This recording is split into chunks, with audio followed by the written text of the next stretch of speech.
Hello student, तो कैसे हो आप सभी। मैं आशा करता हूं कि आप सभी बहुत ही अच्छे होंगे। फिलहाल मैं आपको बता दूं कि आज टॉपर बैच का ये दूसरा दिन है और आज हम पढ़ने वाले हैं क्लास 11th फिजिक्स का दूसरा चैप्टर जो है हमारा सरल रेखा में गति। इस चैप्टर का ये वन शॉट वीडियो है और हमने आपको प्रॉमिस किया है कि प्रत्येक चैप्टर वाइज सभी इंपॉर्टेंट क्वेश्चन आंसर को हम कवर कराएंगे। फिलहाल आज चैप्टर 2 के इस अध्याय के सभी महत्वपूर्ण प्रश्न उत्तर को हम देखने वाले हैं। मैं आपको बता दूं, इस वीडियो को देखने से फायदे ये होंगे कि जितने भी आपके कॉम्पिटिटिव एग्जाम है, जितने भी आपके जो कॉम्पिटिटिव एग्जाम है उसके लिए आपको बेनिफिट होगा। फिर आप क्लास 12th में जब जाएंगे उसके लिए भी आपको बेनिफिट मिलेंगे। अब फिर तीसरी बात, आपका जो वार्षिक परीक्षा या हाफ ईयरली पेपर भी होने वाला है तो आपके एग्जाम के लिए बहुत ही इंपॉर्टेंट है। तो बताइए, आपके लिए ये सभी इंपॉर्टेंट है जी, तो इन सभी को देखते हुए आपको सभी वीडियो देखना भी है और सभी क्वेश्चन को तैयार भी करना है। चलिए, इससे पहले वाला चैप्टर जो है मात्रा के वो मापांक चैप्टर नहीं देखे हैं, लिंक डिस्क्रिप्शन बॉक्स में मिल जाएगा, आप वहां से उसको देख सकते हैं। ठीक है ना। चलिए, यहाँ पे हमारा पहला क्वेश्चन जो आता है जो है गति और विस्थापन में अंतर स्पष्ट कीजिए। तो पहला हमें कह रहा है गति और विस्थापन में क्या करना है, इनमें अंतर क्या होता है, विभेद क्या होता है, डिफरेंट क्या होता है, ये हमें बताना है। तो आप इसको दो तरीके से कर सकते हैं, या आप एक ही और इधर गति लिख दिए, इधर विस्थापन, अब बीच में स्लैश दीजिए और इधर गति के बारे में लिख दीजिए, इधर विस्थापन के बारे में, ऐसे भी हो सकता है। या दूसरा, हमने यहाँ पे दूसरा क्या कर दिया है, जैसे यहाँ पे हमने गति लिख दिया और एक टाइप हमने विस्थापन लिख दिया और इन दोनों का अंतर ऐसे लिख दिया है, तो ऐसे भी कर सकते हैं। चलिए हम गति समझ लेते हैं। गति क्या होता है दोस्त, कि गति का मतलब यही ना होता है, सिंपल से बात करें तो ये एक वस्तु है। बात को समझिएगा, समझते हुए हम चलेंगे। ये एक वस्तु है और ये मान लेते हैं ये एक रास्ता है और ये एक वस्तु है। वस्तु छोड़िए, मैं एक कह दूं कि ये एक कार है, ठीक है ना। ये एक हमारे पास ये कार है, ऐसा हमने मान लिया ये कार है और ये एक रास्ता है। अब यहाँ पे मैं देख रहा हूँ कि 11 बज रहे हैं, 11 बज रहा है और ये कार यहीं पे है। फिर से 11 से 12 बज गए, 12 बज गए उस टाइम, अब 12 बजे तक ये यहीं पर है। तो इसका मतलब हम क्या कह सकते हैं कि ये वस्तु गति नहीं कर रहा है। तो किसके आधार पे हमने कहा, समय, मतलब किस आधार पे कहा, इस आधार पे हमने कहा कि 11 से 12 बज गया, मतलब क्या है, समय बदल गया, समय में परिवर्तन हो रहा है, परंतु वस्तु की स्थिति में कोई परिवर्तन नहीं हो रहा है। वस्तु यहीं पे है और यहीं पे रह रहा है, 1 घंटे बाद भी यहीं पे है। मतलब समय के सापेक्ष वस्तु की स्थिति में कोई भी परिवर्तन नहीं हो रहा है। समय परिवर्तित हो रहा है, समय बदल रहा है, 11 से 12 हो गया, परंतु वस्तु की स्थिति में कोई परिवर्तन नहीं है, जहां था वहीं पर है। तो इसी को, यहीं से हमें पता चल जाता है कि ये क्या है, विरामावस्था कहेंगे।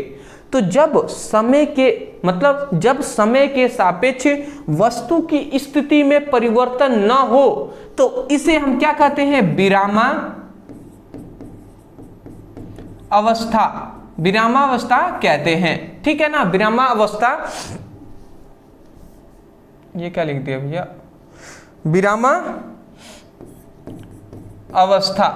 विरामावस्था कहते हैं। तो ये आप याद रखेंगे।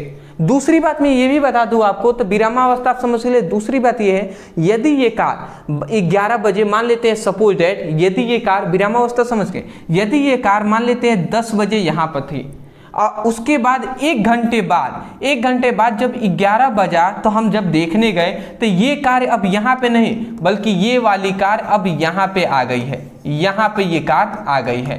तो इससे हमें क्या पता चला कि समय के सापेक्ष वस्तु की स्थिति में भी परिवर्तन हुआ, पहले यहाँ पे था अब यहाँ पे आ गया है, तो इसमें हम गति कहेंगे। तो हम यही परिभाषा कह सकते हैं कि समय के सापेक्ष वस्तु की स्थिति में होने वाले परिवर्तन को गति कहते हैं। तो यही बात लिख दिया गया है कि समय के सापेक्ष वस्तु की स्थिति में होने वाले परिवर्तन को गति कहते हैं। बात समझ में आ गया ना, कि समय के सापेक्ष वस्तु की स्थिति में होने वाले परिवर्तन को गति कहते हैं। आशा करता हूं आपको समझ में आ गई होंगी। अब यहाँ पे कुछ चीजें हैं जो आपको जानना आवश्यक है, चलिए उसको भी हम बता दे रहे हैं। तो पहली बात, ये पहला पॉइंट समझ में आ गया होगा। चलिए दूसरी बात ये क्या होता है, यहाँ पे ये दूसरी बात बताया गया कि यह हमेशा धनात्मक होता है। जो गति होता है ना वो हमेशा पॉजिटिव होता है जी, धनात्मक होता है, इस बात को याद रखेंगे। तीसरी पॉइंट्स में याद रखेंगे कि गति की दिशा कोई आवश्यकता नहीं होती है, मतलब गति में दिशा की आवश्यकता नहीं होती है। गति किसी भी डायरेक्शन में कर सकता है, गति के लिए कोई भी दिशा की आवश्यकता नहीं होती है, ठीक है ना। अगला नेक्स्ट एक पॉइंट याद रखेंगे कि यह एक अदिश राशि होता है। देखिए जब दिशा की आवश्यकता नहीं है तो इसका मतलब स्पष्ट ही है कि यह एक अदिश राशि है। अदिश राशि का मतलब क्या है, जिसमें केवल परिमाण हो, दिशा ना हो। केवल क्या हो, केवल परिमाण हो, केवल परिमाण हो परंतु दिशा ना हो। दिशा क्या हो, दिशा ना हो, तो उसी को ना अदिश राशि कहते हैं। तो ये बात आपको सबसे पहले याद रखना है। देखिए मैं इतना जरूर कहना चाहूँगा, इसमें कुछ ज़्यादा हार्ड नहीं है, एक दो बार पढ़ेंगे याद हो जाएगा। पहली बात, गति के बारे में हमने आपको पॉइंट बता दिए। अब विस्थापन के बारे में भी हम 4 जान लेते हैं। विस्थापन का मतलब क्या होता है, देख लीजिए। विस्थापन का मतलब होता है कि विस्थापन वस्तु की प्रारंभिक और अंतिम स्थिति के बीच की सीधी दूरी और दिशा होती है। मतलब सिंपल सी बात है, समझिएगा। ये एक मान लेते हैं, ये है आपका घर। थोड़ा सा मैं आपको यहाँ पे बताना चाहूँगा, बाबू समझिएगा, ठीक है ना। आज हम डिटेल में आपको बता दे रहे हैं, फिर से पता नहीं कब आपको मिले अवसर, कब ना मिले। तो ये सपोर्टेड, ये आपका घर है।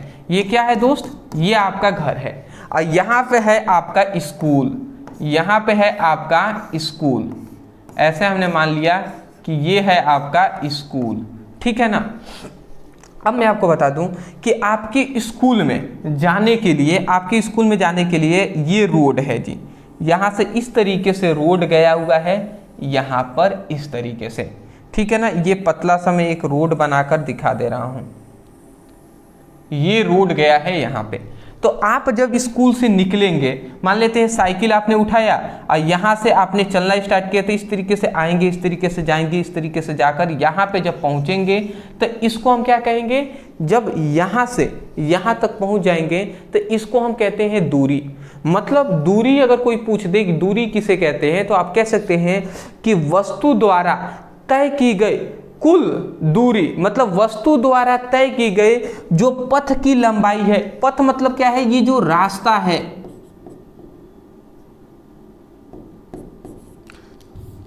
जो हमारा ये पथ है, जो हमारा रास्ता है, क्या है, इस तरीके से हो जाता है भैया। पथ मतलब क्या होता है दोस्त, रास्ता होता है, या रोड भी हम लिख सकते हैं। तो यहाँ पे जैसे हम बोल रहे हैं वैसे ही हमने पथ लिख दिया। तो यहाँ पे मतलब क्या है कि अगर कोई आपसे पूछ ले दूरी किसे कहते हैं, तो दूरी का क्या कहेंगे कि वस्तु द्वारा तय की गई कुल पथ की लंबाई को ही दूरी कहते हैं। मतलब दूरी का मतलब क्या हुआ, ये जितना रास्ते की लंबाई होगी ना, मान लेते हैं इस रास्ते की लंबाई है 10 किलोमीटर, तो 10 किलोमीटर दूरी हो जाएगी। समझ रहे हैं। तो इस रास्ते की जितनी लंबाई होगी वो दूरी हो गई। परंतु विस्थापन का मतलब ये होता है, विस्थापन भी एक दूरी ही है, परंतु यहाँ से सीधा डायरेक्ट ऐसा हम रास्ता निकाल दे, शॉर्टकट रास्ता, ये लगभग मान लेते हैं 4 किलोमीटर का ही है। तो इस वाले जो दूरी है ना, इस वाले दूरी को हम क्या कहेंगे, विस्थापन कहेंगे। मतलब ना एक नॉर्मल रास्ता है तो उसको हम दूरी कहेंगे, परंतु अगर एक क्या है, शॉर्टकट रास्ता है जो जल्दी आपको पहुंचा दे, वही विस्थापन है जी। तो यहाँ पे विस्थापन का परिभाषा भी कहा गया है कि विस्थापन वस्तु की प्रारंभिक और अंतिम स्थिति के बीच की। देखिए प्रारंभिक स्थिति, वस्तु यहाँ से चलना स्टार्ट किया तो ये इसकी प्रारंभिक स्थिति है, और ये इसकी अंतिम स्थिति है, यहाँ तक पहुँचा। तो यहाँ पे यही कह रहा है कि विस्थापन वस्तु की प्रारंभिक और अंतिम स्थिति के बीच की सीधी रेखा, ये नहीं कि टेढ़ी मेढ़ी रेखा हो, सीधी रेखा और दिशा होती है। मतलब सीधी रेखा भी होनी चाहिए, दिशा भी होनी चाहिए कि इधर से दिख रही है डायरेक्ट इधर ही जा रहा है। तो ये बातें हैं जी, आशा करता हूँ समझ के होंगे। तो यहाँ पे यही बात बताया गया, विस्थापन क्या है, वस्तु की प्रारंभिक और अंतिम स्थिति के बीच की सीधी रेखा और दिशा होती है। तो विस्थापन आप समझ के होंगे, मैं आशा करता हूँ। तो विस्थापन ये है जी। विस्थापन में याद रखेंगे यहाँ पे सिंपल सी बात कह दी है कि दिशा होती है, तो दिशा होने का मतलब क्या है कि ये एक सदिश राशि है। तो पहली बात परिभाषा समझ के, दूसरा ये आता है कि यह धनात्मक और ऋणात्मक हो सकती है। देखिए ये धनात्मक भी हो गया और ऋणात्मक भी हो सकता है। जैसे कि वस्तु यहाँ से और यहाँ तक गया, यहाँ से जैसे एक गोला हम बना देते हैं, एक गोला हम बना देते हैं, ये गोला, वस्तु यहाँ से चलना स्टार्ट किया, इस तरीके से चलते चलते चलते चलते यहाँ पे आ गया, तो यहाँ से यहाँ तक आया, तो ये हमारा क्या हो जाएगा, यहाँ से यहाँ तक आया तो ये हमारा हो जाएगा 5 किलोमीटर है, तो ये विस्थापन 5 किलोमीटर हो जाएगा। ठीक है, और यही अगर इस तरीके से गोले गोले गोले गोले चलते चलते चलते चलते यहाँ तक आ गया, ठीक है, मतलब ये हम कह सकते हैं जहां से ये चलना स्टार्ट किया यहां से यहां तक की ये सीधी लंबाई 5 किलोमीटर है, तो ये 5 किलोमीटर विस्थापन हो गया। परंतु यही अगर इस तरीके से चलते चलते चलते चलते चलते चलते इस तरीके से यहां से फिर यहां पे आ गया, तब जाकर इसका विस्थापन माइनस में हो जाएगा। तो इसका मतलब यही है सिंपल सा कि यह जो विस्थापन होता है धनात्मक और ऋणात्मक दोनों होते हैं, ये आप याद कर लीजिएगा। अगला आता है कि इसमें दिशा की आवश्यकता होती है, बिल्कुल दिशा की आवश्यकता होती है, और इसमें गति में दिशा की आवश्यकता नहीं होती है। अंतिम याद रखेंगे विस्थापन एक सदिश राशि है, सदिश राशि है जी, ये याद रखेंगे विस्थापन एक क्या है, सदिश राशि है। ठीक है ना, तो आशा करता हूं कि ये आपको समझ में आ गई होंगी। ज़्यादा हार्ड टॉपिक नहीं है, बहुत ही इजी टॉपिक है, बट हमने थोड़ा सा इस पर ज़्यादा ही आपको समझाने पर फोकस कर दिया। चलिए कोई नहीं जी, याद कर लेंगे, मैं चाहता हूं कि आप सभी याद कर ले। चलिए स्क्रीनशॉट ले लीजिए, आगे बढ़ेंगे।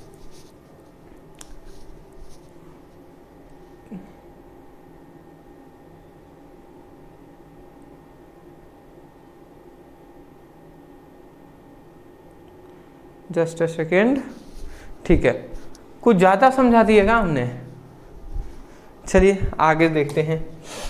नेक्स्ट हमारा दूसरा जो क्वेश्चन आता है जो है हमारा कि औसत वेग और ताक्षणिक वेग में अंतर बताइए। औसत वेग और ताक्षणिक वेग में क्या अंतर होता है ये हमें बताना है। तो एक और हमने औसत वेग का पहले लिख दिया है, फिर ताक्षणिक वेग का हमने लिख दिया है। चलिए एक एक करके हम जान लेते हैं। जहाँ तक हम औसत वेग की बात करें तो पहली बात औसत वेग को समझ लेते हैं, फिर ताक्षणिक वेग को भी जान लेंगे। औसत वेग का मतलब क्या है, तो यहाँ पे पहला हमारा आता है औसत वेग का कि किसी वस्तु के विस्थापन और विस्थापन में लगा कुल समय के अनुपात को औसत वेग कहते हैं। मतलब सिंपल सी बात है कि यहाँ पे औसत वेग का एक फॉर्मूला होता है, ये आप याद रखेंगे।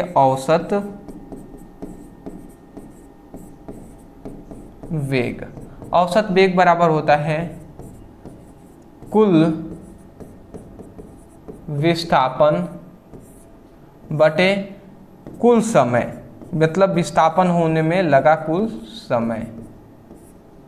ठीक है ना,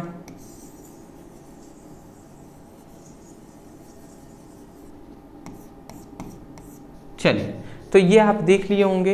यहाँ पे हमने क्या बताया, औसत वेग बराबर कुल विस्थापन बटे कुल समय होता है।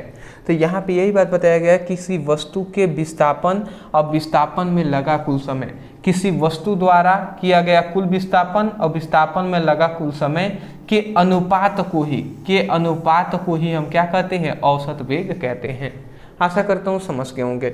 और जो याद रखेंगे कि यह एक सदिश राशि होता है। अरे भैया कोई भी जानता है कि विस्थापन, जब अभी हमने इधर विस्थापन देखा, विस्थापन एक सदिश राशि है, तो सिंपल सी बात है जब इसमें विस्थापन आ गया तो इसका मतलब औसत वेग भी सदिश राशि होगा। तो ये सदिश राशि है, इसका मात्रक मीटर प्रति सेकेंड होता है। अरे विस्थापन का मात्रक होता है मीटर और समय का मात्रक होता है सेकेंड, तो मीटर प्रति सेकेंड होगा ही। ठीक है ना, तो ये आपका हो गया। तीन अंतर इसका देख लेते हैं। ताक्षणिक वेग किसे कहते हैं कि, तो यहाँ पे लिखा गया है किसी क्षणिक समय पर। यहाँ पे इन दोनों में ज़्यादा अंतर नहीं होता है, यहाँ पे केवल यही अंतर है कि इसमें कुल समय है और इसमें क्या है, एक क्षणिक समय में किसी वस्तु के वेग को ही हम ताक्षणिक वेग कहते हैं। मतलब सिंपल सा आप समझ गए हैं कि कोई भी क्षणिक समय पर जो वेग होगा, कोई भी क्षणिक समय पर जो वेग होगा ना, वही हमारा क्या हो जाएगा, ताक्षणिक क्या हो जाएगा, वेग हो जाएगा। तो यहाँ पे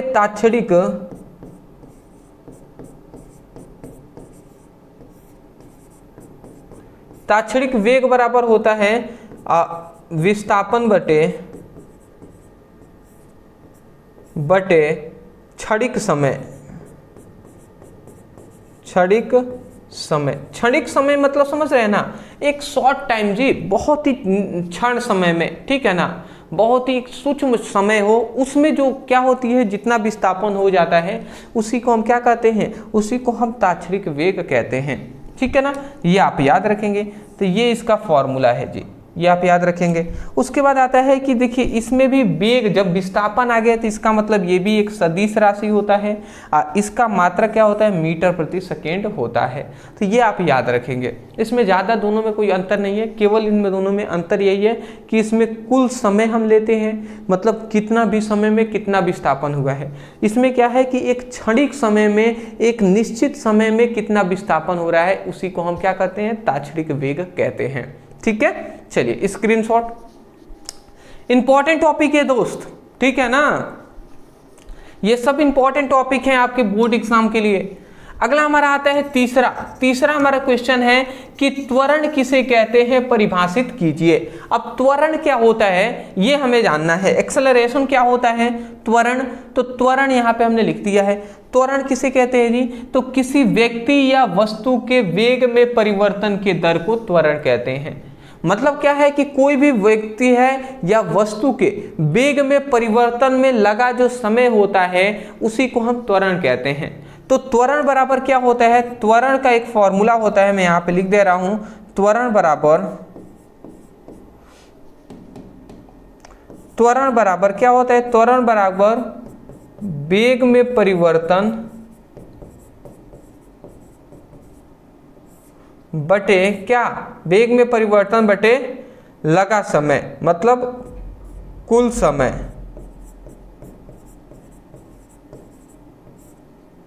तो ये आप याद रखेंगे। त्वरण बराबर क्या होता है, त्वरण बराबर क्या होता है, वेग में परिवर्तन बटे समय होता है, ये आप याद रखेंगे, ठीक है ना, ये आप याद रखिएगा। अब वेग में परिवर्तन, यहाँ पे परिभाषा क्या बताया गया कि कोई भी व्यक्ति है या कोई भी वस्तु है तो उसके वेग में परिवर्तन के दर को, अच्छा मैं आपको बता दूं, यहाँ पे समय को न जब परिभाषा करते हैं तो उसको दर पढ़ा जाता है। तो हम यही कह रहे हैं कि वेग में परिवर्तन के दर को ही त्वरण कहते हैं। तो वेग में परिवर्तन किसका होगा, कोई भी व्यक्ति है या वस्तु है, जैसे कार हो गया, या कोई व्यक्ति है यहाँ से चलकर यहाँ पे आ गया, तो व्यक्ति के ही या कोई कार, कोई वस्तु का ही तो परिवर्तन हो रहा है ना वेग में। तो यही बात कह रहे हैं कि किसी व्यक्ति या वस्तु के वेग में परिवर्तन के दर को त्वरण कहते हैं, ठीक है ना। चलिए आशा करता हूं आपको त्वरण का परिभाषा समझ में आ गया होगा। इसको संकेत रूप में लिखे तो त्वरण को हम ए से दर्शाते हैं, और त्वरण बराबर क्या होता है, वेग में परिवर्तन। तो परिवर्तन का मतलब क्या है, अंतिम वेग माइनस प्रारंभिक वेग, अंतिम वेग माइनस प्रारंभिक वेग बटे टी, मतलब कुल समय हो जाएगा। तो ये संकेत रूप में हमने लिख दिया।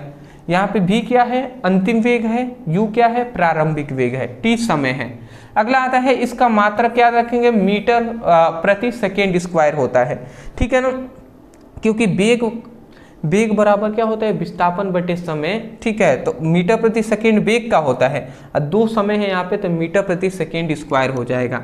दूसरी बात आप याद रखेंगे, यह एक सदिश राशि होता है, ठीक है ना। अगला आता है, इसका बीमीय सूत्र क्या होगा, तो इसका बीमीय सूत्र हम निकाल भी सकते हैं। बीमीय सूत्र क्या हो जाएगा, तो यहाँ पे याद रखेंगे m0L/t-2 हो जाएगा, ये आप याद रखेंगे। m0L1t-2 हो जाएगा, ये आप याद रखेंगे। चलिए आगे बढ़ेंगे हम, ज़्यादा समय ना लेते हुए। अगला हमारा फोर्थ क्वेश्चन आता है। अब यहाँ से, अब मैं आपको बता दूं, यहाँ से अभी तो हमने जो देखा वो बेसिक टॉपिक है दोस्त। अब हम यहाँ से जो देखने वाले हैं ना वो मोस्ट इम्पॉर्टेंट है, और यही आपके कॉम्पिटिटिव एग्जाम के लिए भी इम्पॉर्टेंट है। तो अब आपको क्या करना है, अपने जो बुद्धि है ना इसको फोकस करके आप पढ़ाई करना है, ठीक है। चलिए तो फोकस हमें करना है। चलिए तो यहाँ पे हमें से कह रहा है कि गति को परिभाषित कीजिए और उसके प्रकार भी लिखिए। अब गति क्या होता है, मोशन क्या होता है, तो ये अभी हमने बताया ना कि समय के सापेक्ष वस्तु की स्थिति में परिवर्तन को गति कहते हैं। तो यही बात हमने लिख दिया है, समय के सापेक्ष किसी वस्तु की स्थिति में परिवर्तन को क्या कहते हैं, परिवर्तन को हम क्या कहते हैं, गति कहते हैं। समझ के, गति किसे कहते हैं, जैसे कि ट्रेन की गति हो गया, ठीक है, ट्रेन का चलना हो गया, बाइक का चलना होगा, कोई व्यक्ति घर से स्कूल जा रहा है उसकी गति हो गया। ये सब गति का ही एग्जाम्पल है जी। अगला आता है जैसे कि घड़ी का सूर्य का चक्कर लगाना, वो सब क्या है, गति का ही तो एग्जाम्पल है। अगला आता है गति के प्रकार। गति के 3 प्रकार होते हैं, इसके प्रकार भी हमें बताना है। तो गति के मोस्टली यहाँ पे 2-3 प्रकार होते हैं, एक एक करके हम समझ लेते हैं। तो गति के एक प्रकार है जिसका नाम है हमारा पास यहाँ पे, जो है एक समान गति, जिसे हम स्थिर गति भी कहते हैं। एक समान गति या स्थिर गति। अब ये क्या होता है एक समान गति का मतलब, जब किसी पिंड द्वारा समान समय में, जब किसी पिंड द्वारा समान समय में समान दूरी तय की जाए, समान दूरी तय की जाए, तो उस गति को ही हम एक समान गति कहते हैं। समझ में आ गया? मतलब अगर कोई भी पिंड द्वारा या कोई व्यक्ति द्वारा समान समय में अगर समान दूरी तय करेगा तो उसे हम एक समान गति या स्थिर गति कहेंगे। ठीक है, इसको हम थोड़ा एग्जांपल से समझा दें। जैसे कि एग्जांपल एक हम यहाँ पे ले लेते हैं। एग्जांपल कैसे लेंगे तो ये समझ जाइए। जैसे कि ये एक रास्ता है, जैसे ये एक रास्ता है। अब रास्ते में यहाँ पे अगर हम देखें तो यहाँ पे 4 पॉइंट हम यहाँ पे बना लेते हैं। ये 4 पॉइंट हो गए। यहाँ से यहाँ तक की दूरी मान लेते हैं 5 किलोमीटर है। यहाँ से यहाँ तक फिर से ये 5 किलोमीटर, ये भी 5 किलोमीटर और ये भी 5 किलोमीटर। ठीक है ना, ये 5-5 किलोमीटर है। अब कोई भी वस्तु है, कोई वस्तु है, मान लेते हैं कोई वस्तु है या कोई कार है जो यहाँ से चलना स्टार्ट कर रहा है। यहाँ से चला तो मान लेते हैं सपोज डेट 1 घंटे में वो 5 किलोमीटर यहाँ से लेकर यहाँ तक आया। फिर यहाँ से यहाँ तक दूरी फिर से 1 घंटे में वो तय किया। फिर से यहाँ तक 5 किलोमीटर दूरी फिर 1 घंटे में तय किया। फिर यहाँ से यहाँ तक 5 किलोमीटर दूरी 1 घंटे में तय किया। इसका मतलब क्या है कि प्रत्येक घंटे में वो 5-5 किलोमीटर दूरी तय कर रहा है। तो यही हम कह सकते हैं कि देखिए समान समय लग रहा है, 1-1 घंटे में 5-5 किलोमीटर दूरी तय कर रहा है ना, तो समान समय में समान दूरी तय कर रहा है। देखिए समय क्या लग रहा है, समय जो लग रहा है, समय लग रहा है वो समान लग रहा है, और दूरी जो लग रहा है, दूरी वो भी क्या लग रहा है, दूरी जो लग रहा है वो भी क्या लग रहा है, समान लग रहा है। तो हम यही कह रहे हैं कि किसी व्यक्ति या वस्तु द्वारा समान समय में समान दूरी तय किया जाता है तो उसी को हम एक समान गति या स्थिर गति कहते हैं। ठीक है, चलिए समझ के होंगे। अगला आता है असमान गति। असमान गति का मतलब होता है जैसे ये कोई रास्ता है, जैसे ये कोई रास्ता है। अब इस रास्ते पर मान लेते सपोज डेट यहाँ पे हम 4 पॉइंट बना ले, फर्स्ट, सेकेंड, थर्ड, फोर्थ। ये 4 पॉइंट हमने बना लिया। पहला यहाँ से लेकर इस पॉइंट से लेकर यहाँ तक की बीच की दूरी है 5 किलोमीटर। ठीक है, अब यहाँ से लेकर यहाँ तक की बीच की दूरी है मान लेते हैं 4 किलोमीटर। फिर यहाँ से यहाँ तक की दूरी है 7 किलोमीटर, और फिर यहाँ से यहाँ तक दूरी है 5 किलोमीटर। ऐसे ये दूरी है जी, मतलब दूरी अलग अलग है, 5 किलोमीटर, 4 किलोमीटर, 7 किलोमीटर, 5 किलोमीटर। तो जब यहाँ पे मान लेते हैं ये वस्तु है, यहाँ से यहाँ तक 5 किलोमीटर दूरी तय करने में उसको 1 घंटे लगे। कितने घंटे लग गए? 1 घंटा सपोज डेट लग गया। फिर यहाँ से यहाँ तक मतलब 4 किलोमीटर अब दूरी तय करने में फिर भी उसको 1 घंटे लग रहा है। 5 किलोमीटर में भी 1 घंटे, 4 किलोमीटर में भी 1 घंटे। फिर मान लेते हैं यहाँ से यहाँ तक तय करने में 7 किलोमीटर अब दूरी तय करने में फिर उसको 1 घंटे लगे। फिर 5 किलोमीटर दूरी का तय करने में 1 घंटे लगे। इसका मतलब क्या है, समय तो समान लग रहा है 1-1 घंटा। तो समय क्या लग रहा है, समय क्या लग रहा है, समय समान लग रहा है, परंतु दूरी देखेंगे 5, 4, 7, 5, मतलब दूरी क्या है, अलग अलग लग रहा है। दूरी क्या है, असमान है, असमान है। तो हम इसका परिभाषा क्या कह सकते हैं कि किसी व्यक्ति या वस्तु द्वारा समान समय में असमान दूरी तय किया जाता है तो उस गति को असमान गति कहते हैं। वही लिखा गया है, जब कोई वस्तु समान समय में या समान समय अंतराल में असमान दूरी तय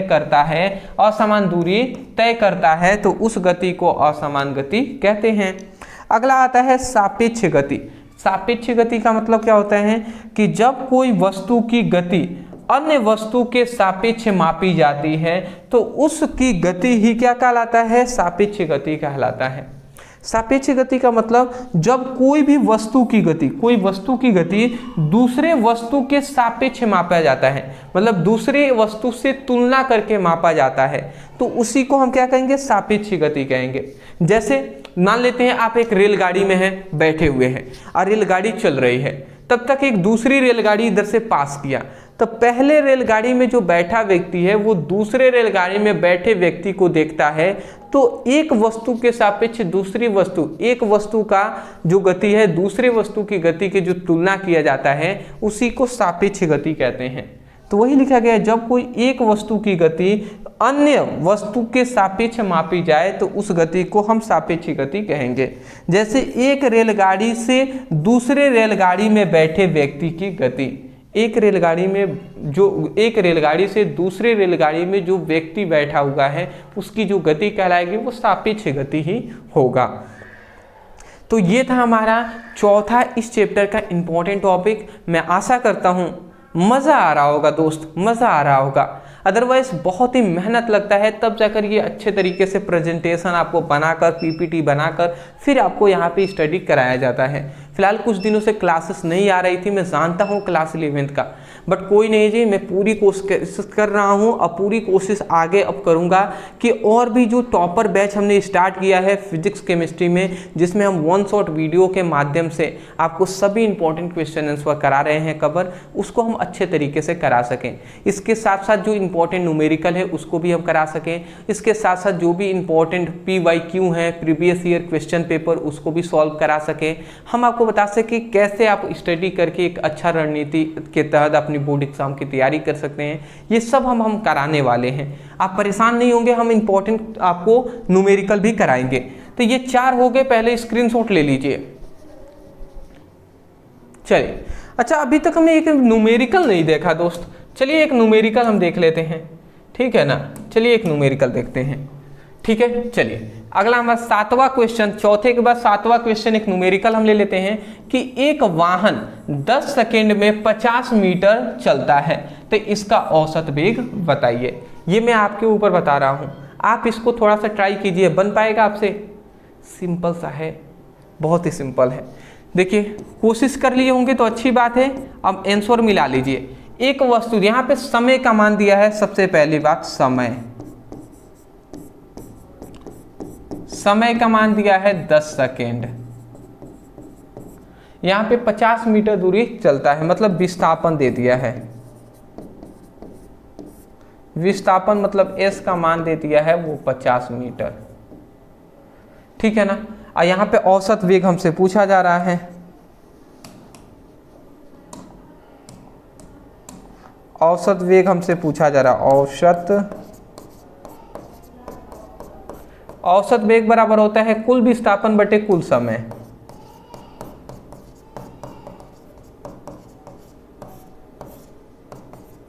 बताइए, ये हमने कुल विस्थापन बटे कुल समय ये फॉर्मूला कराया था कि नहीं। अब बताइए, अब आप कर पाएंगे? बिल्कुल कर देंगे आप, अब तो कोई दिक्कत ही नहीं है। औसत जो वेग है मतलब V एवरेज है, ठीक है ना। V एवरेज जो है ये कुल विस्थापन कितना हो गया 50 मीटर और कुल समय कितना है 10 सेकेंड। 10 × 50 मतलब 5 मीटर प्रति सेकेंड हो गया जी। 5 मीटर प्रति सेकेंड, 5 मीटर प्रति सेकेंड क्या हो जाएगा, 5 मीटर प्रति सेकेंड औसत वेग का मान हो जाएगा। मैं आशा करता हूं कि आपको समझ में आ गई होंगी। छोटा छोटा न्यूमेरिकल ही आपसे पूछे जाते हैं, पर बहुत सारे स्टूडेंट इसको तैयार नहीं कर पाते। मैं आपसे कहना चाहूँगा, ये ना देखिए कि इतना इजी है ये न्यूमेरिकल, आप ये देखिए क्या आपको आ रहा है।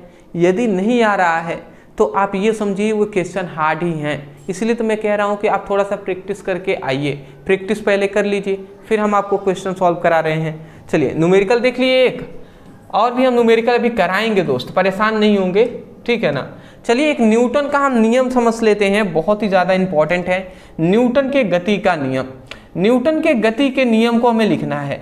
न्यूटन के गति के 3 नियम होते हैं। तो न्यूटन के गति के कितने नियम होते हैं? 3 नियम होते हैं। अब तीनों नियम को एक एक करके समझ लेते हैं। पहला है प्रथम नियम, जिसे जड़त्व के नियम के नाम से हम जानते हैं। प्रथम नियम या जड़त्व का नियम क्या कहता है? कहता यही है कि कोई भी वस्तु है, अब ध्यान से यहाँ पे समझेंगे, ये कोई वस्तु है या कोई भी व्यक्ति है, ये एक वस्तु है, ठीक है ना। तो जब कोई भी वस्तु अगर स्थिर में रहेगा, यहाँ से 2 पॉइंट निकलते हैं। कोई वस्तु है तो वो चुपचाप स्थिर भी है, जैसे ये बोर्ड है, ये यहीं पर ना चुपचाप स्थिर है, तो ये स्थिर अवस्था में है। अब कोई कार्य है वो तेजी से गति भी कर रहा है। तो वस्तु 2 प्रकार के हैं, या तो स्थिर होंगे या तो गति करेंगे। तो यहीं पे ये कहा जा रहा है कि जब कोई वस्तु स्थिर अवस्था में होगा, स्थिर अवस्था में होगा, जब कोई वस्तु स्थिर अवस्था में होगा तो वो सदैव स्थिर अवस्था में रहना चाहेगा। तो वो सदैव किस में रहना चाहेगा? सदैव स्थिर अवस्था में रहना चाहता है। और जब कोई वस्तु गतिशील अवस्था में है, जब कोई वस्तु गतिशील अवस्था में हो तो वो सदैव गतिशील मतलब तब वो क्या? सदैव गतिशील अवस्था में रहना चाहता है, जब तक कि उस पर कोई बाह्य बल ना लगाया जाए। बाह्य बल मतलब बाहर से कोई फोर्स ना लगाया जाए।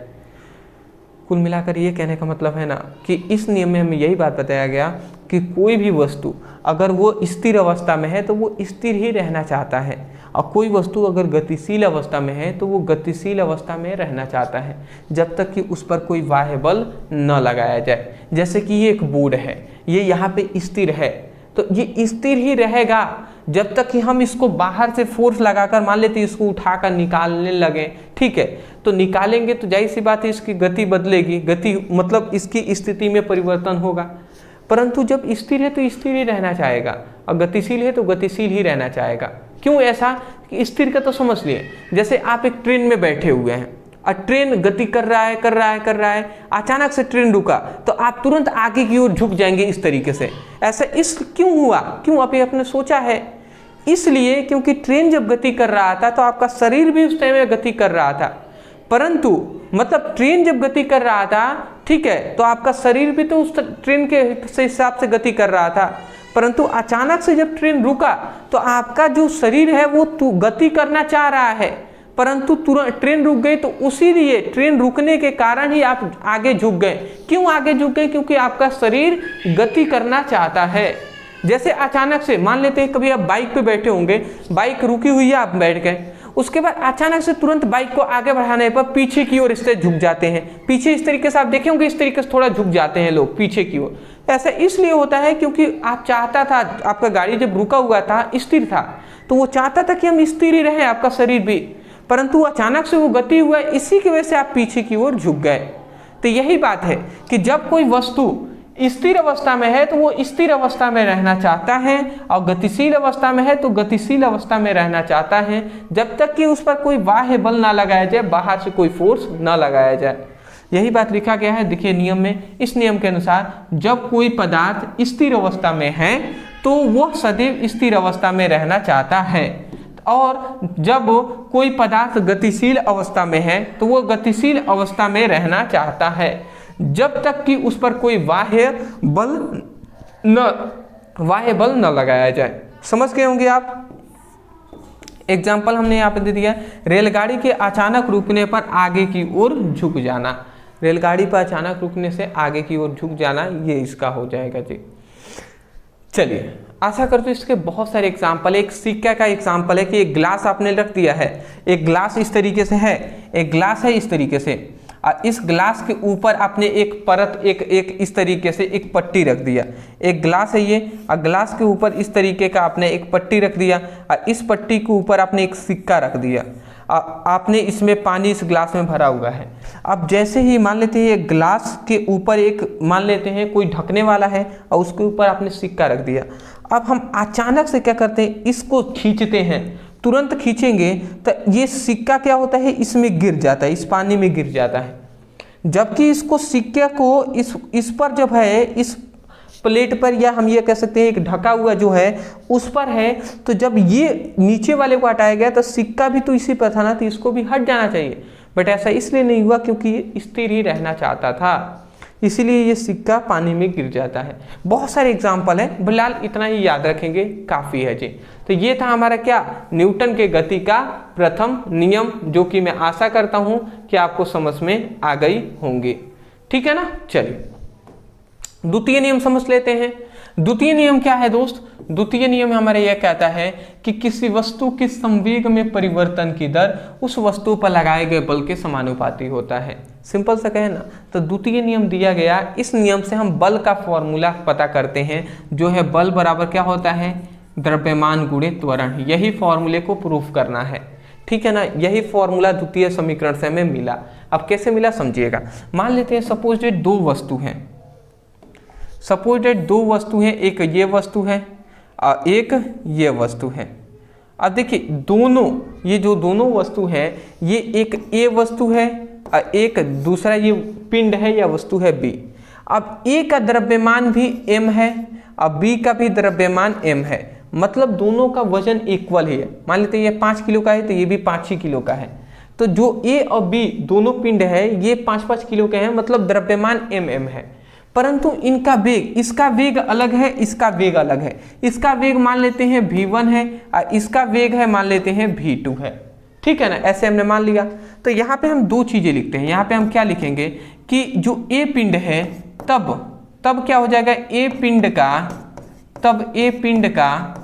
वेग, ए पिंड का संवेग क्या होगा, ए पिंड का संवेग क्या होगा। तो संवेग, ए पिंड का संवेग को पी ए दर्शा दे रहे हैं, मतलब पी मतलब संवेग को पी से दर्शाते हैं। ए क्या है, ए का संवेग। संवेग बराबर क्या होता है, द्रव्यमान गुणे वेग होता है। तो ए का द्रव्यमान है m और वेग है v1, तो m इंटू क्या हो जाएगा, v1 हो जाएगा। ऐसे ही b का जो b पिंड का जो संवेग है, बी पिंड का संवेग है bp इक्वल टू क्या हो जाएगा, m इंटू v2 हो जाएगा। समझ रहे हैं ना, क्योंकि संवेग बराबर द्रव्यमान गुणे वेग होता है। तो ये हमने लिख दिया। अब हमें यहाँ पे यही बताया गया ना कि संवेग में परिवर्तन की दर उस पर लगाए गए बल के समानुपाती होता है।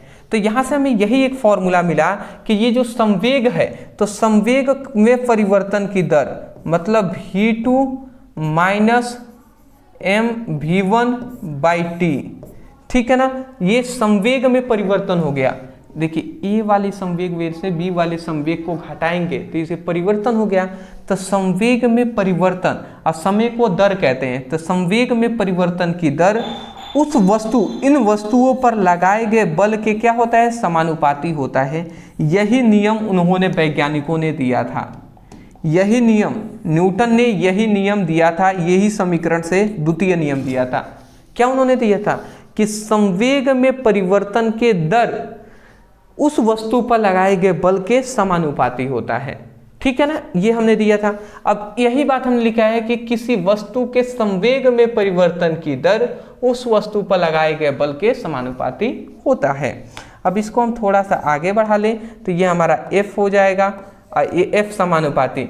अब यहाँ से हम M को कॉमन कर लेते हैं, M को कॉमन कर लेते हैं तो V2 माइनस V1 हो जाएगा, V2 माइनस V1 हो जाएगा और बाई T हो जाएगा।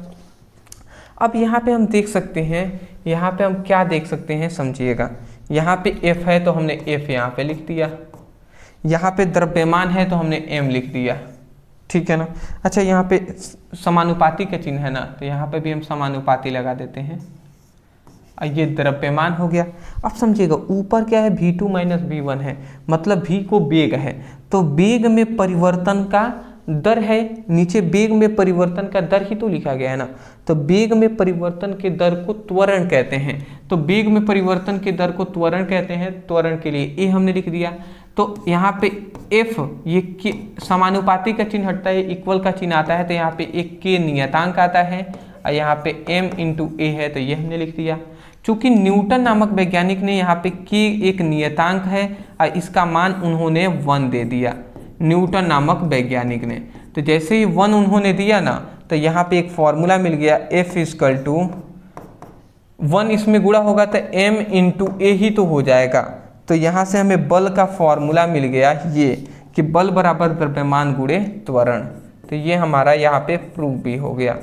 तो बल बराबर द्रव्यमान गुणे त्वरण यहीं से फॉर्मूला मिला था न्यूटन के गति के द्वितीय नियम से। तो यही बात आपको नियम कैसे याद करेंगे, संवेग में परिवर्तन का दर उस वस्तु पर लगाए गए बल के समानुपाती होता है। यही बात यहाँ पे लिखा गया है। फिर ये दोनों आप फिगर बनाकर ये दो लाइन, फिर से ये फिर ये सीक्वेंस वाइज लिख देना है। आशा करता हूँ समझ गए होंगे। तीसरा नियम हम समझ लेते हैं जो है न्यूटन के गति का तृतीय नियम। बहुत ही इंपॉर्टेंट भी नियम है और अंतिम नियम है हमारा। तो न्यूटन के तृतीय नियम का मतलब ये होता है ना, इस नियम के अनुसार प्रत्येक क्रिया के प्रति विपरीत प्रतिक्रिया होती है। ठीक है ना, इसका मतलब ये है ना, क्रिया प्रतिक्रिया वाली बात यहाँ पे हो गई कि अगर आप किसी के साथ अच्छा करेंगे तो आपके साथ भी अच्छा होगा, यदि आप किसी के साथ बुरा करेंगे तो आपके साथ भी बुरा होगा, ये मानना था जी। ठीक है, ये क्या हो गया भैया, व्हाट इज दिस?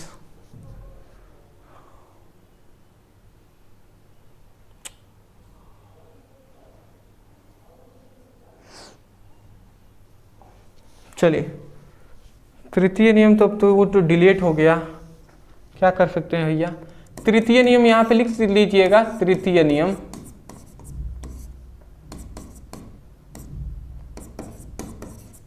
तृतीय नियम में क्या बताया गया है, प्रत्येक क्रिया के प्रति विपरीत प्रतिक्रिया होती है। मतलब यहाँ पे यही बताया गया है, प्रत्येक क्रिया के प्रति विपरीत प्रतिक्रिया होती है। ये शॉर्ट और छोटा सा है, इसको आप समझ लीजिएगा। प्रत्येक क्रिया के प्रति विपरीत प्रतिक्रिया होती है, ये आप लिख लीजिए, तृतीय नियम है। चलिए, दिखाई दे रहा है ना? ठीक। देखिए, मैं आपको बता दूं, प्रतिक्रिया का मतलब यहाँ पे ये है कि आप अच्छा करेंगे तो आपके साथ अच्छा होगा। जैसे कि ये तो दैनिक जीवन में हम देखने को भी मिलता है। अदरवाइज ऐसे आप एक बॉल लीजिए, दीवार है आपके आगे, आप बॉल को दीवार पे फेंकिए, जितने आप तेजी से बॉल को दीवार पर फेंकेंगे और टकराएगा, उतने ही तेजी से गेंद भी जस्ट विपरीत की ओर आएगा। आएगा कि नहीं आएगा? बिल्कुल आएगा। तो प्रत्येक जैसा हमने क्रिया किया वैसे ही उधर से भी क्रिया हुआ। ऐसे ही मान लेते हैं सपोज डैट कि अगर 10 लोग रो रहे हैं तो वहां पर मतलब वहां पे क्या होगा, जैसे 10 लोग, वो छोड़िए, ऐसे आपको फिजिकल टाइप में हम बता दे रहे हैं। जैसे कि आपको गेंद वाला समझ में आ गया ना, जैसे प्रत्येक क्रिया के प्रति विपरीत प्रतिक्रिया होता है। जैसे आपका एक दीवार है, अब उस दीवार पे आप तेजी से अपने हाथ से मारिए, अपने हाथ से अपने दीवार पे मारा तो दीवार को जितना चोट लगा उतना ही चोट आपको भी लगेगा, ये आप याद रखिएगा। तो प्रत्येक क्रिया के प्रति विपरीत प्रतिक्रिया होती है। ठीक है ना, यही इसका रूल है जी। इसका ये लिख सकते हैं आप कि बंदूक का पीछे, बंदूक चलाने पर बंदूक का पीछे आना। ठीक है ना, बंदूक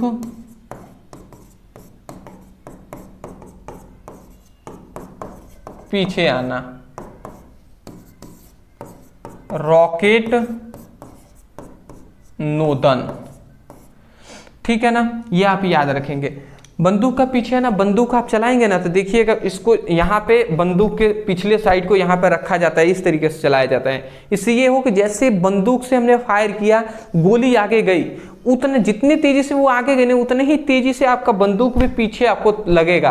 तो ये हमारा रोकता है, छाती है जी। ठीक है ना, तो विपरीत प्रतिक्रिया भी हुई। वैसे ही रॉकेट जब उड़ता है तो जितना तेजी से वो उड़ता है ना, उतना ही वो बल, जितने बल से वो ऊपर जाता है उतना ही बल हमारी पृथ्वी पर भी लगता है। इसलिए तो आग उग बहुत ज्यादा निकलते हैं, और जितना वो पृथ्वी पर बल लगाएगा उतने ही बल से वो ऊपर जाएगा। ठीक है ना, तो ये बातें होती हैं जी। आशा करता हूँ समझ गए होंगे। ठीक है ना, तो गति का ये तीनों नियम था, समझ में आ गए होंगे। चलिए, स्क्रीनशॉट आप नहीं लिए हैं तो ले लीजिएगा।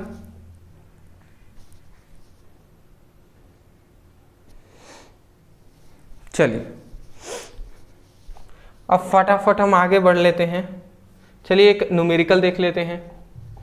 न्यूमेरिकल हमारे पास आता है 8वां नंबर न्यूमेरिकल। एक वस्तु 5 सेकेंड में, मतलब 5 मीटर प्रति सेकेंड की आरंभिक गति चल रही है, मतलब प्रारंभिक गति क्या है 5 मीटर प्रति सेकेंड है, और 2 मीटर प्रति सेकेंड स्क्वायर के त्वरण से 4 सेकेंड में कितनी दूरी तय करेगा।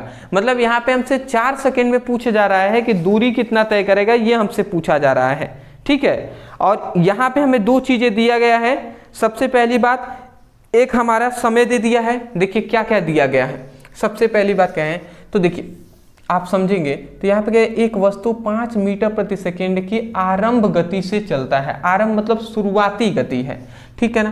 तो इसका मतलब ये इसका प्रारंभिक वेग का मान दे दिया है। वेग का मात्रक होता है मीटर प्रति सेकेंड, तो प्रारंभिक, आप इसको सॉल्व करके देख भी सकते हैं। प्रारंभिक वेग कह दे या गति कह दे, प्रारंभिक वेग को हम u से दर्शाते हैं। प्रारंभिक वेग का मान देती है 5 मीटर प्रति सेकेंड।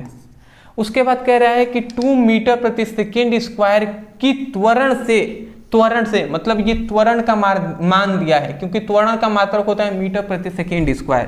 तो यहाँ से हम मात्रक से ही इसका पहचान कर लेते हैं। तो त्वरण का यहाँ पे मान दे दिया है 2 मीटर प्रति सेकेंड स्क्वायर।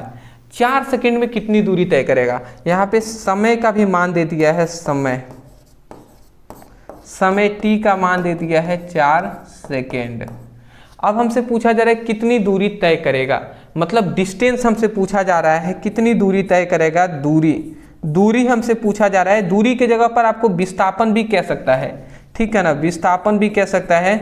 तो ये हमें तैयार करना है विस्थापन, मतलब s का मान हमें क्या करना है, ज्ञात करना है। तो हम न्यूटन के गति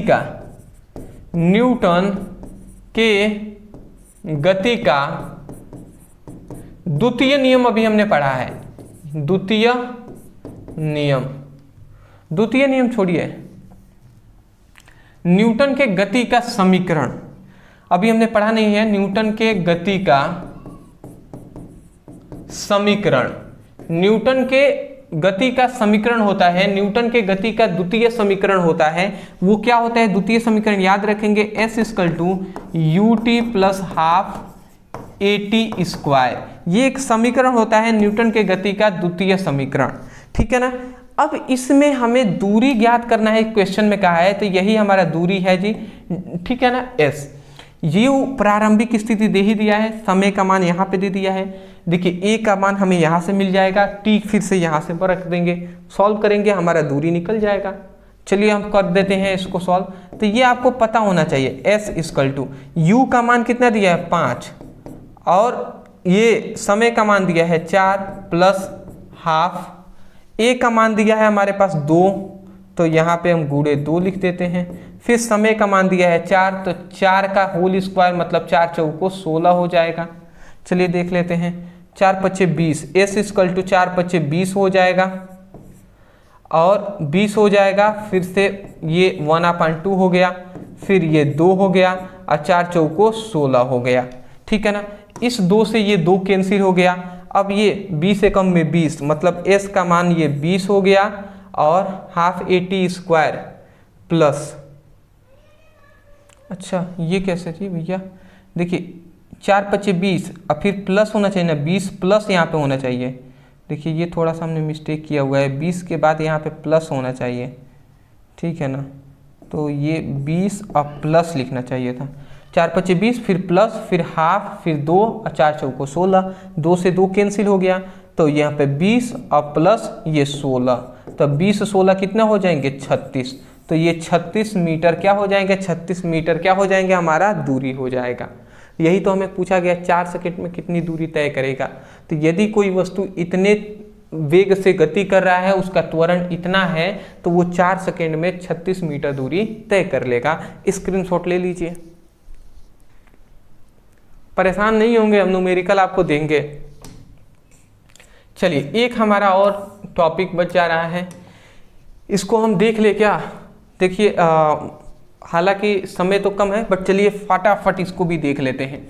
न्यूटन के गति का मतलब गति के समीकरण को लिखिए। गति के समीकरण, गति के यहाँ पे याद रखेंगे समीकरण को हमें प्रूफ करना है। गति के 3 समीकरण होते हैं, यहाँ पे मैं बता दूं। सबसे पहले v = u + at, दूसरा हमारा समीकरण होता है s = ut + ½ AT स्क्वायर, और तीसरा हमारा समीकरण होता है V square equal to U square plus 2AS।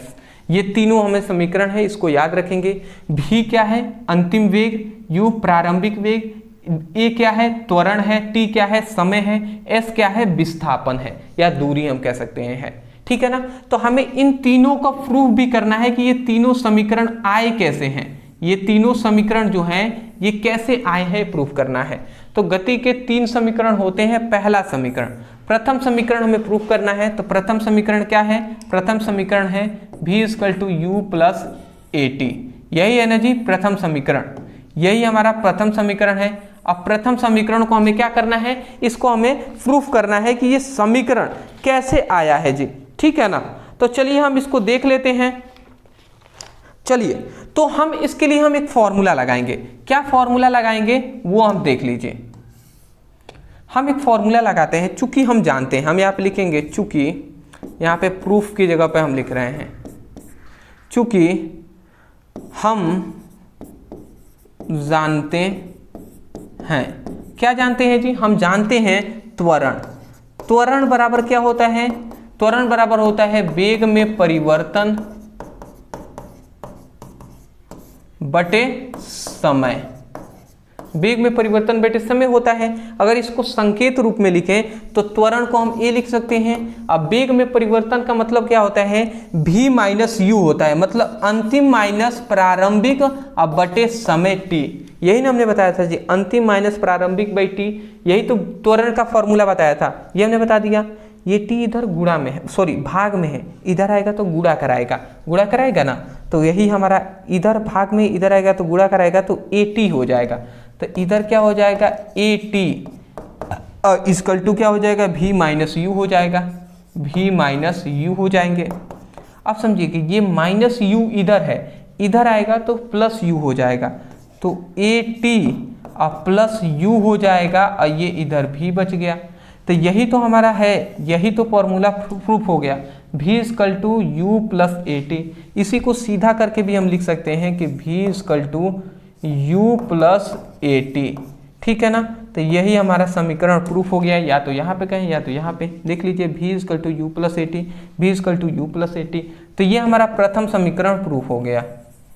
चलिए ज़्यादा हमारे पास समय नहीं है दोस्त, इसीलिए मैं कह रहा हूँ कि इसको स्क्रीनशॉट फटाफट ले लीजिए, आगे बढ़ेंगे, ठीक है। चलिए दूसरे समीकरण पे आते हैं। दूसरा समीकरण, दूसरा हमारा समीकरण क्या है? गति का दूसरा समीकरण। गति का दूसरा समीकरण हम जानते हैं S equal to U T plus half AT square, ये हमारा गति का दूसरा समीकरण है। अब इसको प्रूफ करना है, तो इसको प्रूफ करने के लिए चूंकि हम जानते हैं, क्या हम जानते हैं जी? औसत वेग। यहाँ पे 2 फॉर्मूला लगेंगे, एक औसत वेग का, औसत वेग का, औसत वेग बराबर क्या होता है? प्रारंभिक प्लस अंतिम। यहाँ पे याद रखेंगे कि प्रारंभिक प्लस अंतिम बाई 2। तो ये एक फॉर्मूला होता है कि अंतिम वेग प्लस प्रारंभिक वेग बाई 2, ये एक औसत वेग का फॉर्मूला होता है। तो इस फॉर्मूले को आप याद रखेंगे। और दूसरा एक और, अभी हमने औसत वेग का एक और फॉर्मूला बताया था कि औसत वेग बराबर, यहाँ पे एक हमने ये फॉर्मूला बताया था ना, औसत वेग बराबर कुल विस्थापन बटे कुल समय हमने बताया था। तो यहाँ पे केवल विस्थापन का मान निकाले ना, तो विस्थापन बराबर क्या होता है? यहाँ पे एक और फॉर्मूला हम लगा दे रहे हैं, विस्थापन बराबर होता है औसत वेग अगुणे समय होता है। ये हो जाएगा कि नहीं? अरे भैया औसत वेग बराबर विस्थापन, कुल विस्थापन बटे कुल समय होता है, तो ये समय इधर गुणा में इधर आएगा तो भाग ही न कराएगा, तो औसत वेग बराबर कुल विस्थापन बटे कुल समय हो जाएगा। तो ये एक फॉर्मूला होता है। तो हम इसमें क्या करते हैं, समझिएगा हम क्या कर रहे हैं, इसको समीकरण फर्स्ट मान लेते हैं, इसको समीकरण 2 मान लेते हैं। समीकरण 2 में फर्स्ट का मान रखने पर, मतलब 2 में फर्स्ट का मान रख देते हैं। देखिए तो विस्थापन को हम क्या लिख सकते हैं, विस्थापन को s से दर्शाते हैं, तो s हमने लिख दिया। औसत वेग की जगह पर u, u प्लस भी आप बाई 2 लिख सकते हैं, बिल्कुल लिख सकते हैं, या समय को हम t लिख सकते हैं, बिल्कुल लिख सकते हैं, इसको कोष्ठ में बंद कर दे रहे हैं। ठीक है, इतना हमने कर दिया। आगे बढ़ते हैं जी। s इक्वल टू, तो s इक्वल टू, ठीक है, u है तो u हमने लिख दिया। ये v है तो v बराबर क्या होता है, v बराबर देख लीजिए प्राथमिक समीकरण v बराबर u प्लस at होता है। तो हम चाहें तो इस v की जगह पर क्या लिख सकते हैं, u प्लस at लिख सकते हैं, तो बिल्कुल लिख सकते हैं। और नीचे क्या है, 2 है तो 2 हम यहाँ पे लिख देंगे, और इसको कोष्ठ में बंद कर देंगे। इधर t है तो t से हमने गुणा करा दिया। इतना समझ के फिर यहाँ पे आते हैं s इक्वल टू, एक u 2 u हो जाएंगे, 2 u अब प्लस at हो जाएगा, अब बटे 2 हो जाएगा, और ये हमारा t हो गया। फिर यहाँ पे s इक्वल टू, ये 2 से 2 कैंसिल हो जाएंगे तो केवल u बचा, और प्लस यहाँ पे कुछ नहीं है तो यहाँ पे 1 है, तो 1/1 में 2 का भाग 1/2 हो जाएगा, at हो जाएगा। तो इस तरीके से हो जाएंगे, ये t हो गया। अब ये t इसमें सभी में गुणा करा लेंगे, तो ये क्या हो जाएगा, ut अब प्लस हाफ at, t में t का गुणा होगा तो t स्क्वायर हो जाएगा, हाफ at स्क्वायर हो जाएगा। तो ये सब देख लीजिए, ये हमारा द्वितीय समीकरण भी प्रूफ हो गया, s equal to ut plus half at square, s equal to ut plus half at square. तो ये हमारा प्रूफ हो गया। चलिए फटाफट स्क्रीनशॉट आप ले लीजिए, आगे हम बढ़ेंगे, ठीक है ना। ठीक है, चलिए तृतीय समीकरण, थोड़ा फास्ट हम चलेंगे दोस्त। तृतीय समीकरण क्या है, v square equal to u square plus 2as, यही है ना। अब चलिए हम इसको प्रूफ कर लेते हैं। तो चूंकि हम लिखेंगे, चूंकि गति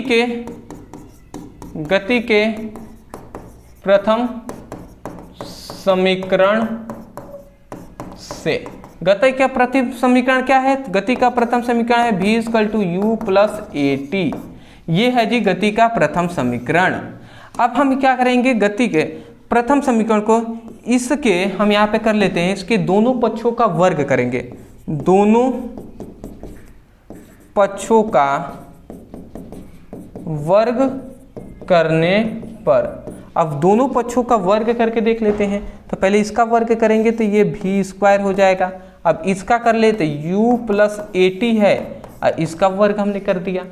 अब यहाँ पे हमारा v स्क्वायर हो जाएगा, इसका करें तो a प्लस b का होल स्क्वायर, इस फॉर्मूले पे तोड़ेंगे तो पहले तो होता है a स्क्वायर प्लस 2a के जगह पे u लिखेंगे और b की जगह पे at, 2ab और प्लस b स्क्वायर, तो b स्क्वायर की जगह पर a स्क्वायर और b स्क्वायर की जगह पर t स्क्वायर, तो a स्क्वायर और t स्क्वायर हो जाएंगे, ये हमारा हो जाएगा। चलिए अब हम इसमें क्या करते हैं, आप समझिए, ये v स्क्वायर, ये हमारा u स्क्वायर हो गया प्लस, अब इसमें हम देखिए देखिए सबसे पहले a इन दोनों में a है, तो इन दोनों में, यहाँ पे इन दोनों की बात हम कर रहे हैं, इस दोनों में देखिए a है, तो सबसे पहले यहाँ पे हम 2a को कॉमन करेंगे, 2a को कॉमन करेंगे, इसमें 2 है, इसमें a है, तो इस इधर क्या बचेंगे, इस वाले पॉइंट में क्या बचेंगे, 2a निकल गए तो ut बचे, तो ut हमने लिख दिया प्लस, देखिए इसमें 2 नहीं है, जब 2 नहीं होता है ना, तो किसी में 2 को कॉमन कर रहे हैं, 2 नहीं होगा तो उसके नीचे में 1/2 हम लिखना पड़ेगा, तो इस तरीके से 1/2 लिख दिए। 2a है, एक a निकल गया है बाहर, तो एक a बचा ना, तो एक a लिख दिए, और t है तो t स्क्वायर हमने लिख दिया, तो ये हमारा हो गया। अब देखिए यहाँ पे ये v स्क्वायर है, v square equal to u square plus 2a है, u स्क्वायर प्लस 2a है। ये बताइए ये किसका फॉर्मूला है, ut plus half at square, ut plus half at square गति का द्वितीय समीकरण, s equal to ut plus half at square, तो इसके जगह पर हम s लिख सकते हैं, तो s लिख दिए, और यही हमारा प्रूफ भी हो गया, देख सकते हैं v square equal to u square plus 2as, v square equal to u square plus 2as। तो ये था हमारा गति का तीसरा समीकरण, जिसको हमने प्रूफ करके यहाँ पे दिखा दिया है। मैं आशा करता हूँ कि आपको आसानी से समझ में आ गई होंगी, और मैं यही कहूँगा दोस्त, बहुत ही ज़रूरी मुझे अभी काम है, इसके लिए मैं जल्द से जल्द यहाँ से आपको अलविदा लूँगा। कल मिलते हैं एक नए चैप्टर के साथ, आप कहेंगे तो फिजिक्स का ही हम लेकर आएंगे, या आप कहेंगे तो केमिस्ट्री का पहला चैप्टर का इंपॉर्टेंट क्वेश्चन है, उसकी शुरुआत करेंगे टॉपर बैच में, ठीक है। वीडियो पसंद आया तो लाइक करने के साथ साथ शेयर कर दीजिएगा, जितना हो सके वीडियो को शेयर कर दीजिएगा। सब्सक्राइब कर ही सकते हैं। अगर आपने चैप्टर 1 का नहीं देखे हैं, लिंक डिस्क्रिप्शन बॉक्स में है, मात्रक एवं मापांक का, जाइए वहां से अपनी पढ़ाई कीजिए। Thank you so much for watching this video. Thank you.